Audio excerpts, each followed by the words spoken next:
One country that really took the brunt of the attacks last night is our dear Kuwait. Kuwait got absolutely destroyed last night. The reason for that is because as soon as the Islamic Republic saw that a couple of their bridges was hit, they went in and struck a Kuwaiti electrical power plant and actually caused half of the country of Kuwait to lose electricity for a few hours last night. Kuwait's Ministry of Electricity, Water, and Energy stated that an Iranian attack drones struck a power generation and water desalination facility, set it on fire, caused significant material damage, and took out multiple electricity generation units offline. It's a small country, and half the country was without electricity for a while. But most importantly, water desalination. If you take a look at back at the map, all of the countries along the coast of the Persian Gulf, they get over 90% of their water from desalination. If those are hit, they got nowhere to go. Behind them is sand. It's scorching heat.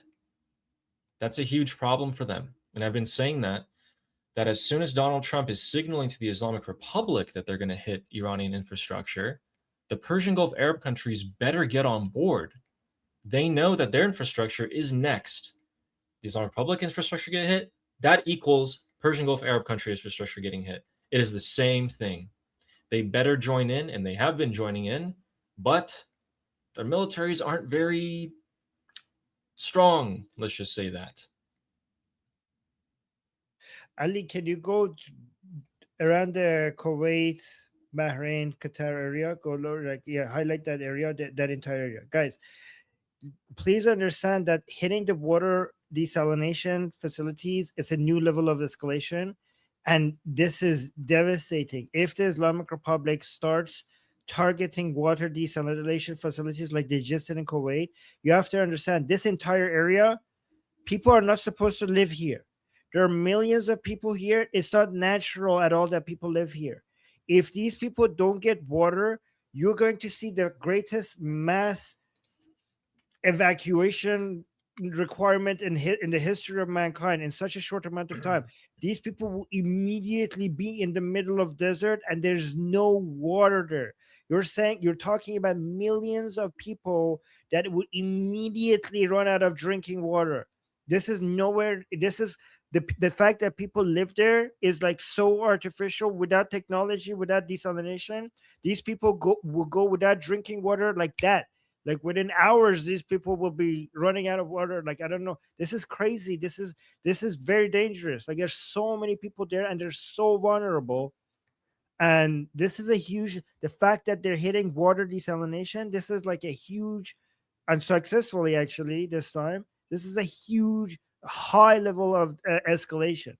This would become one of the darkest chapter in our history if all of a sudden these people run out of drinking water. It would be catastrophic. So I actually took a look, and let me give you guys two fun facts. So these countries, largely most of them, have about 3 to 5 days of water reserves. That's it. So within a week, they would run out of water. Also, it is 140 degrees Fahrenheit in this area of the world right now as of today. 140 degrees. Some of you may ask, well, how did people survive back then? That's why they were nomads. They would go from oasis to spring to mountain to cave, and they would not build cities in the middle of the desert like this. It's only possible, as Armin's saying, with modern technology. If you take out that modern technology, well, it's not going to look so good. Not so good at all. Let's take a look at something fun for a change. So, guys, you may have heard about all the arrests that are happening in Iraq. Well, they actually finally got the house of the former prime minister of Iraq. And let's take a look. What did this guy have in there? Who? The house of who? This is the ex-prime minister of Iraq's house. Look, Which one? Nouri al-Maliki?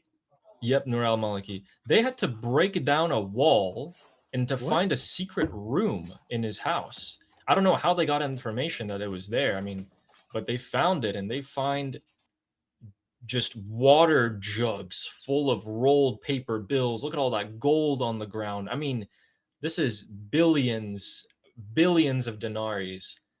I don't know what he was saving them up for in the walls of his house, but here it is. They got him. Wait, are you sure this is like whose house this is? Like, This is Nouri make sure. al-Maliki. Sorry, Adnan al-Jamali. Okay, okay, All right, I okay. totally got that mixed up. Yeah. Totally got that Yeah. mixed up, guys. That's the Yeah. former Tw- deputy oil minister who was arrested 2 weeks ago. Yeah, okay, Got his that makes house. more sense. Yeah, I would like, there's sorry. no way that these My people brain's have having a. arrested. Yeah, yeah. Okay, go back up. So So, guys, 25 billion $200,000 in dinar cash in cash, yes. plus 25 billion dinar, 4 kilograms of gold. Again, can we just take a look in the beginning of this video? Look, this is where he hid it, okay? You got this wall in the way. It's not like he could just go and take all of this money that he had whenever he wanted. He had to like literally break down a wall in his house to get all this. I don't know what he was. Some of you may be hoarders, but none of you, I guarantee you, have built a wall in your house to block your wealth. None of you.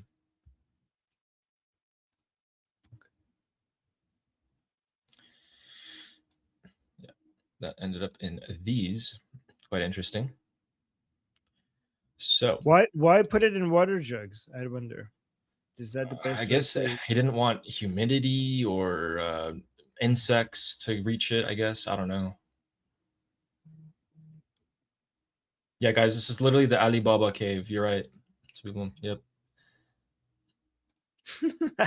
So much treasure. So,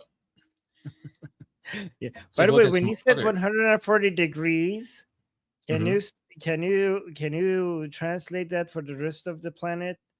Absolutely. 140 degrees Fahrenheit is 61 degrees Celsius. How much? 61. Okay. Because people here were thinking, are these people boiling alive? Like, what are you talking about? Yeah, So, yeah. That's why they're complaining about the heat. They are quite literally like it's real bad. No, because when you say one, Ali, most of like half of our audience, when they say one, like that's like 140 degrees, that like everybody that is not American thinks in Celsius. So you can't just say 140 degrees. You have to be yeah. For all of my friends out there, not from the United States of America, where we use feet and inches. Yeah, which makes no sense. So let's take a look at the bridges because we got some clear images of the infrastructure that was hit. So you guys want to take a look. There used to be a bridge here, but it's not. And unfortunately, I did get news that there were 4 unfortunate individuals driving on this bridge at 2 a.m. when the bridge was struck, and they have been killed in these strikes.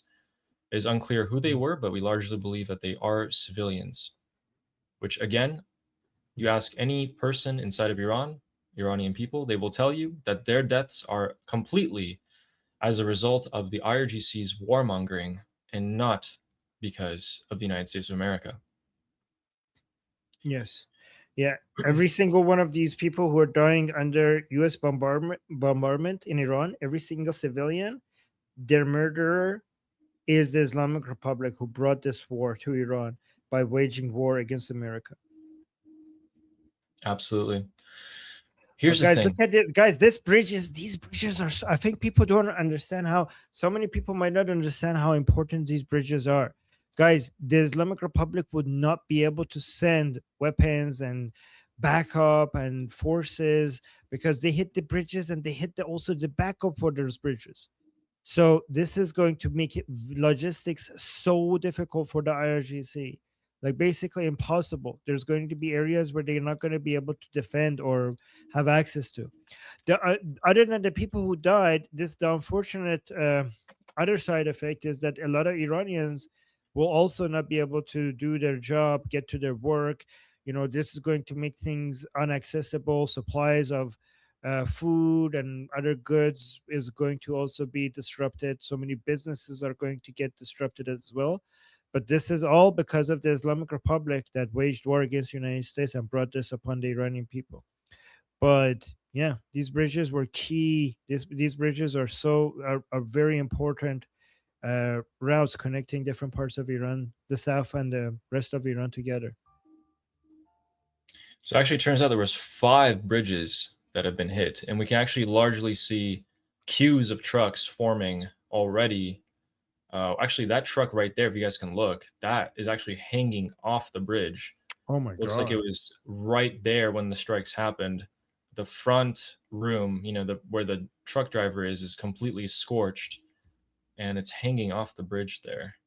Um, so yeah, a lot of these bridges were hit, and then I'm trying to find that video where they just made a dirt road. Oh yeah, okay, so let's show this one as well.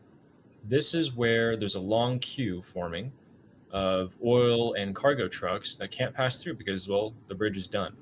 What they ended up doing is on the other side of the bridge, on the ground there, they're trying to make a slope for the dirt to be able to handle these trucks going down and up it, most importantly. Mm. I don't know how successful they are with that. I know I've seen smaller cars go up through it, but I don't know about the larger trucks as of yet.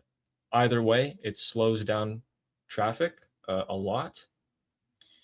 My name is Armin Navabi. I'm an Iranian political analyst with decades of experience fighting the Islamic regime inside and outside of Iran. Make sure you follow me for more, and also make sure you join our discussion group. I'm there almost every single day. Come talk to me there and the rest of the people there in our group calls. It's a great place to meet and talk to people who like talking about politics. The link is in the description and or in the bio. You could also get there by scanning the QR code on the screen. See you there.